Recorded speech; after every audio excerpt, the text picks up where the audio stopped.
So hello boys and girls, अगर आप एक एयर होस्टेस बनना चाहते हो तो आप बिल्कुल सही वीडियो पे आके पहुँचे हो। यहाँ पर मैं आपको A to Z पूरा डिटेल में बताऊँगी कि प्रोसेस क्या है, क्या क्राइटेरिया है, आप कैसे बन सकते हो। बहुत सारे मिसकंसेप्शंस ऐसे हैं जो आपके मन में डाल दिए जाते हैं एयर होस्टेस के करियर को चुनने से, जो आपको रोकते हैं। उन सब चीज़ों के बारे में भी बात करेंगे, तो वीडियो को A to Z पूरा देखना। एयरलाइंस की इंडस्ट्री में जॉब करने को कहते हैं एविएशन इंडस्ट्री में करियर बनाना। वैसे तो बहुत सारे जॉब्स अवेलेबल हैं एविएशन इंडस्ट्री में, जैसे कि ग्राउंड क्रू हो गया, सुपरवाइज़र्स हो गए, मैनेजर्स हो गए, सेफ्टी इंस्ट्रक्टर्स हो गए और बहुत सारे अन्य तरह के जॉब्स अवेलेबल हैं। पर सबसे ज़्यादा ग्लैमरस जो है वो है एयर होस्टेस की जॉब करना। शुरू में मैंने आपको कहा गर्ल्स एंड बॉयज़, तो गर्ल्स तो एयर होस्टेस बन जाती हैं, लेकिन बॉयज़ क्या एयर होस्टेस बन सकते हैं? देखिए दोस्तों, यहाँ पे डिफरेंस काम का नहीं है, यहाँ पे डिफरेंस जेंडर का है। एक्चुअली में जो काम एयर होस्टेस करती हैं बिल्कुल एग्जैक्टली वही काम, सेम पोजीशन, सब कुछ एग्जैक्टली सेम। लेकिन अगर आप एक लड़की हैं तो एयर होस्टेस कहलाएंगी, और अगर आप एक बॉय हैं तो आप कहलाएंगे फ्लाइट स्टेवर्ड, ना कि एयर होस्टेस।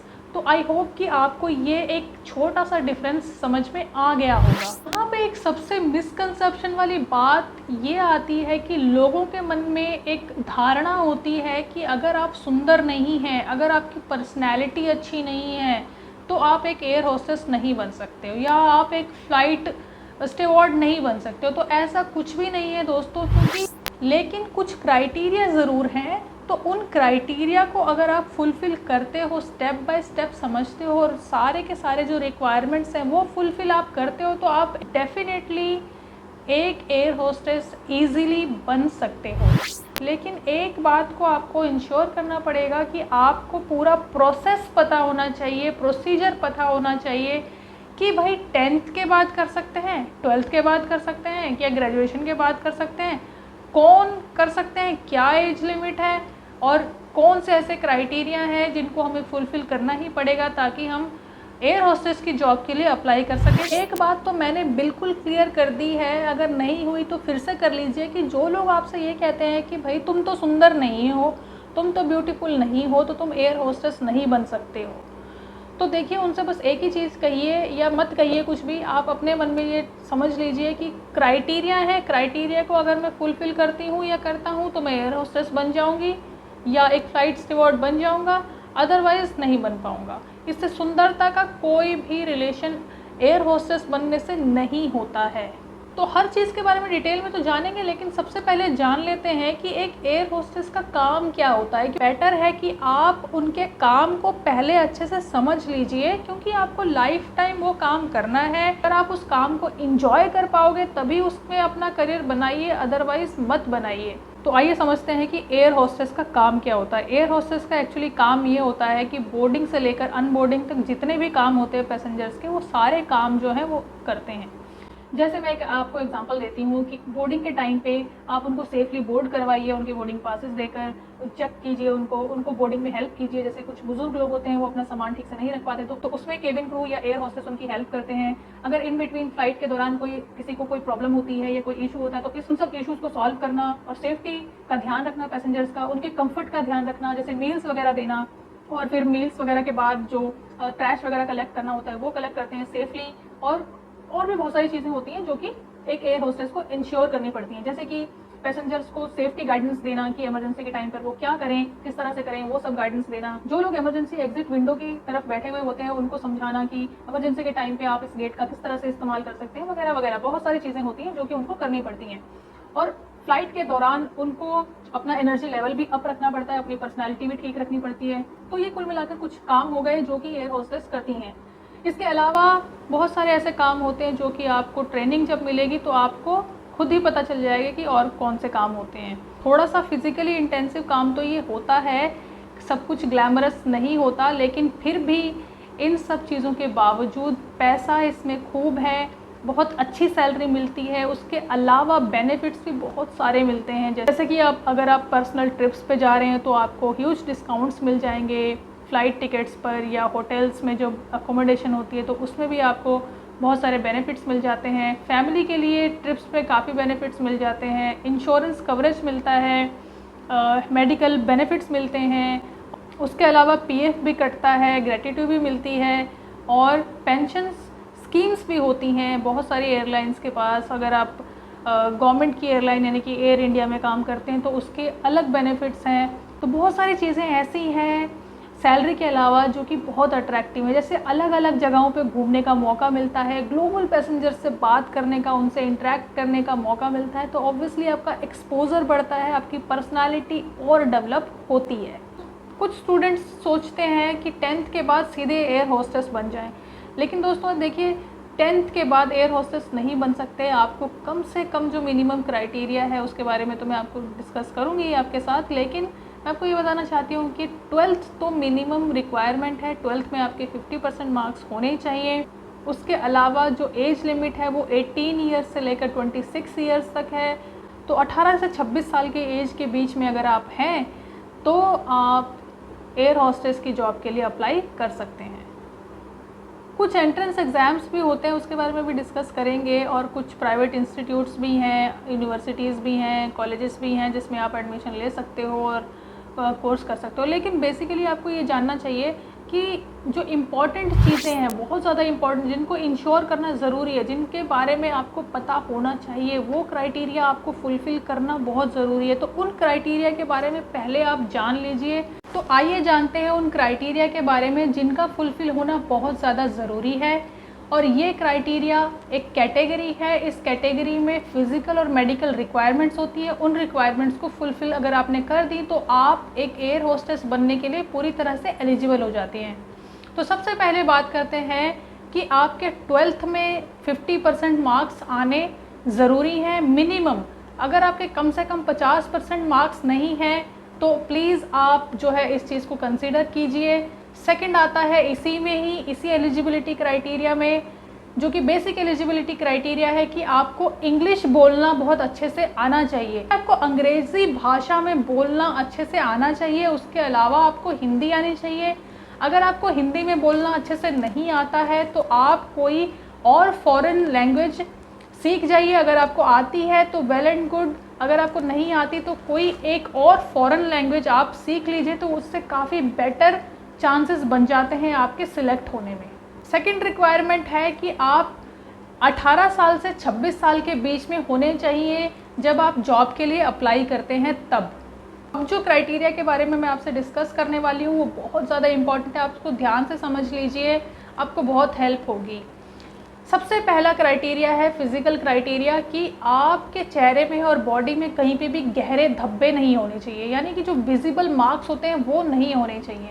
इससे देखिए सुंदरता का कोई लेना देना नहीं है, लेकिन फिज़िकल मार्क्स आपके नहीं होने चाहिए बॉडी में, स्किन पर, कहीं पर भी। अब सेकंड आप बात कर लेते हैं कि आपके चेहरे पे या बॉडी में कहीं पे भी टैटू नहीं होना चाहिए।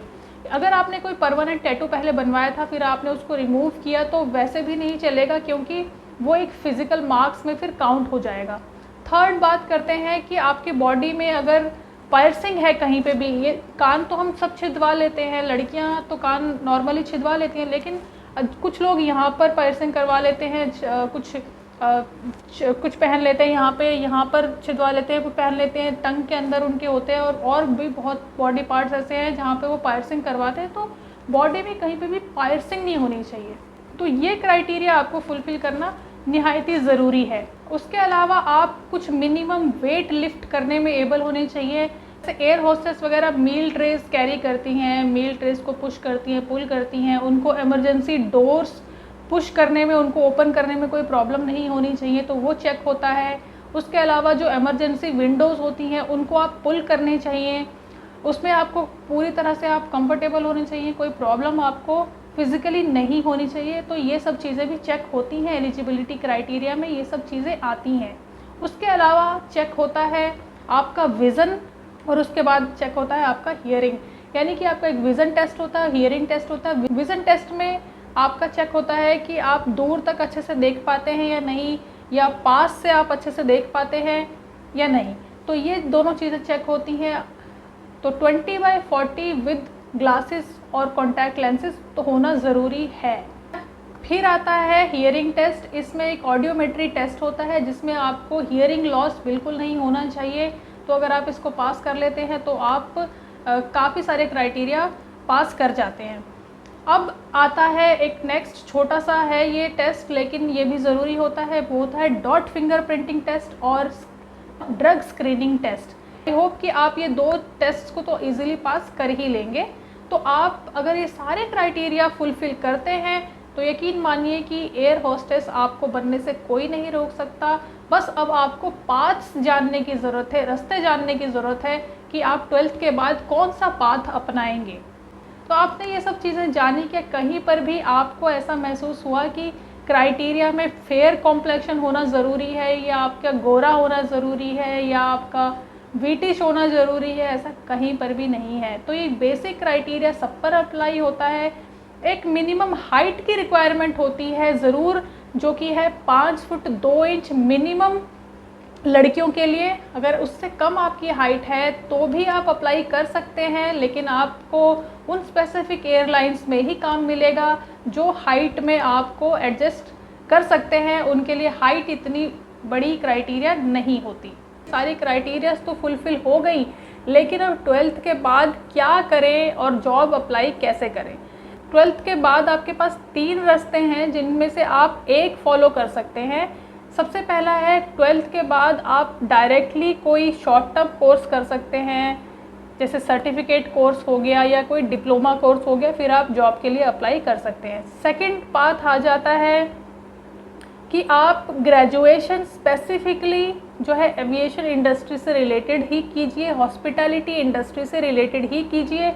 उसके बाद कुछ समय की ट्रेनिंग लीजिए एयर होस्टेस बनने की, उसके बाद फिर जॉब अप्लाई कर सकते हैं।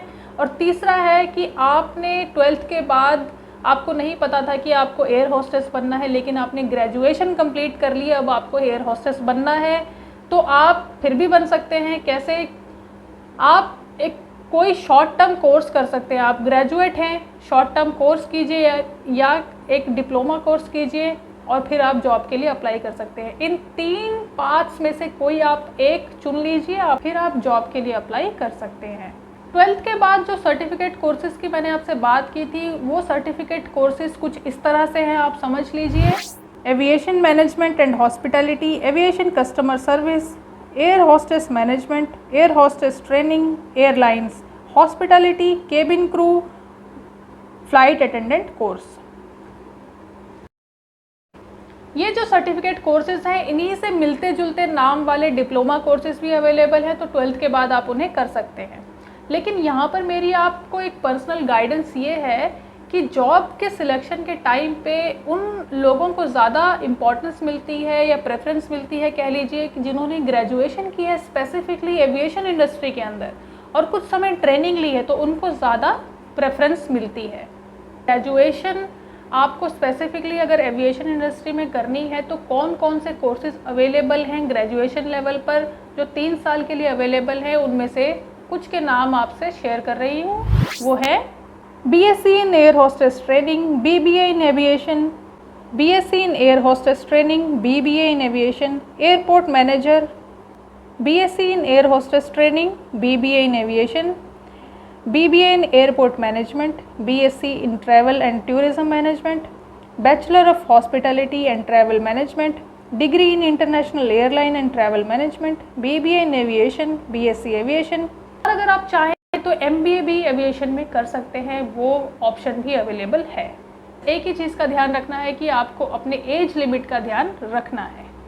तो क्या कोई एंट्रेंस एग्ज़ाम है जो आप 12th के बाद दे सकते हो? जी हाँ, एक एंट्रेंस एग्ज़ाम है जो कि आप 12th के बाद दे सकते हो। NCHMCT, national council for hotel management and catering technology, इसका एंट्रेंस एग्ज़ाम है JEE यानी कि जॉइंट एंट्रेंस एग्ज़ाम। इसको अगर आपने क्लियर कर लिया तो आप करते हैं BSc in hospitality and aviation management में, जो कि एक 3 साल का कोर्स है। इसको करने के बाद आप डायरेक्टली जॉब के लिए अप्लाई कर सकते हैं। तो ऐसे एंट्रेंस एग्ज़ाम्स भी हैं जो कि एक बहुत मिसकंसेप्शन क्रिएट करते हैं, वो है इंजीनियरिंग एंट्रेंस एग्ज़ाम्स। एक एंट्रेंस एग्ज़ाम है AIAEE, ये एक इंजीनियरिंग एंट्रेंस एग्ज़ाम है एविएशन से रिलेटेड। तो आपको एयर होस्टेस बनना है तो इस इंजीनियरिंग एंट्रेंस एग्ज़ाम में आपको टाइम, एनर्जी और पैसा बर्बाद करने की कोई ज़रूरत नहीं है। तो इस एंट्रेंस एग्ज़ाम को आप कंसिडर मत कीजिएगा। सेकेंड एंट्रेंस एग्ज़ाम है AEEE। ये भी इंजीनियरिंग एंट्रेंस एग्ज़ाम है, इसमें भी आपको करियर नहीं बनाना है तो इस एंट्रेंस एग्ज़ाम को भी आप स्किप कर सकते हैं। एयर होस्टेस से रिलेटेड कोर्सेज ही कीजिए ताकि आप एयर होस्टेस की जॉब कर सकें, ना कि एज एन इंजीनियर की। तो भाई कौन से ऐसे इंस्टीट्यूट्स हैं जहाँ पर कोर्सेज अवेलेबल हैं? देखिए, आप गूगल कीजिए, आपको बहुत सारे इंस्टीट्यूट्स के बारे में पता चलेगा। आप उनको इंडिविजुअली कांटेक्ट कीजिए, वो इंस्टीट्यूट्स आपको कोर्स स्ट्रक्चर और फीस स्ट्रक्चर बता देंगे। उस हिसाब से आप उसमें अप्लाई कीजिए और फिर कोई ठीक कोर्स करके आप जॉब के लिए अप्लाई करिए। इंडिया में करीब 12 से 13 अच्छे इंस्टीट्यूट्स हैं जो कि गूगल में आपको लिस्ट में मिल जाएंगे, उसमें आप जाकर अप्लाई कर सकते हैं। उन इंस्टीट्यूट्स के कुछ अपने सिलेक्शन क्राइटेरिया हैं, जैसे कि वो अपने खुद के एंट्रेंस एग्ज़ाम कंडक्ट कराते हैं। उनका एक सिलेक्शन प्रोसेस होता है, जैसे कि वो face to face interview conduct कराते हैं, फिर एक ग्रुप डिस्कशन करवाते हैं, उसके बाद फिर आपको सिलेक्ट कर लेते हैं और एडमिशन दे देते हैं। ऐसा ही प्रोसेस होता है जॉब सिलेक्शन के टाइम पे जब आप अप्लाई करते हैं। आपको फॉर्मल ड्रेस, जो ड्रेस कोड वहाँ पे मेंशन होता है, वो ड्रेस पहननी होती है। आपको एक छोटा सा एंट्रेंस एग्ज़ाम या एग्जामिनेशन या टेस्ट कह लीजिए देना पड़ता है। उसके बाद आपको एक GD में बिठाया जाता है। ग्रुप डिस्कशन में आपको करंट अफेयर्स के बारे में अच्छी नॉलेज होनी चाहिए, आप अच्छे एक वक्ता होने चाहिए, अच्छी तरह से बोलना आना चाहिए, आपको दूसरों की बातें सुनकर समझने की शक्ति होनी चाहिए, वो स्किल होना चाहिए, आपकी पर्सनैलिटी अच्छी होनी चाहिए। फिर आपका एक फेस टू फेस इंटरव्यू होता है। उस इंटरव्यू को अगर आप क्लियर कर लेते हैं तो आपका सिलेक्शन हो जाता है। जॉब सिलेक्शन के टाइम पर आपको ये इंश्योर करना चाहिए कि आपने सारे जो क्राइटेरिया हैं वो फुलफ़िल किए होने चाहिए। जैसे कि मैंने आपसे पहले से डिस्कस किया था, वो सब कुछ अप्लाई होगा जॉब सिलेक्शन के टाइम पर भी। और जब तक आप एयर होस्टेस का काम करते हैं तब तक आपको अपनी पर्सनैलिटी मेंटेन करके रखनी पड़ेगी। आपको अंडरवेट नहीं होना, ओवरवेट नहीं होना। आप अपना फेस अच्छा रखिए, अपनी बॉडी हेल्दी रखिए, आप अपने नेचर को, पॉजिटिव एटीट्यूड को उसी तरह से बनाए रखिए जैसे आपने इस करियर को चुनने से पहले बना के रखा था। बहुत सारी कंपनीज़ हैं, बहुत सारी एयरलाइंस हैं जो कि अच्छा पैकेज देती हैं शुरू में। जब आप एक शुरुआती तौर पर काम करते हो, ज्वाइन करते हो, तो आपको 20,000 रुपये से लेके 1 लाख रुपए तक की सैलरी मिल जाती है। उसके बाद आप अपने अंदर जितनी ग्रोथ लेकर आते हैं, अपने स्किल्स को अच्छे से डेवलप करते हैं, उसी तरह से आपकी सैलरी भी बढ़ जाती है। मिनिमम सैलरी एक समय बाद आपकी 3 से 4 लाख रुपए तो होगी ही होगी। बहुत अच्छी फील्ड है ये। अगर आप अपना करियर इसमें बनाना चाहते हैं तो मैंने आपको सारी जानकारी दे दी है। अगर आपको वीडियो पसंद आया है तो वीडियो को लाइक कर दीजिए। सोचिए कि किसके साथ आप इस वीडियो को शेयर कर सकते हैं, उसके साथ शेयर कर दीजिए। और इसी तरह की करियर रिलेटेड वीडियोस देखने के लिए आप इस चैनल को सब्सक्राइब कर दीजिए। अगर आपके मन में अभी भी कोई भी डाउट है या कोई भी क्वेश्चन है तो आप मुझे कमेंट में नीचे पूछ सकते हैं। मैं कोशिश करूँगी कि आपको उसका आंसर दे सकूँ। मिलते हैं किसी और वीडियो में। देखते रहिए करियर प्लैटर।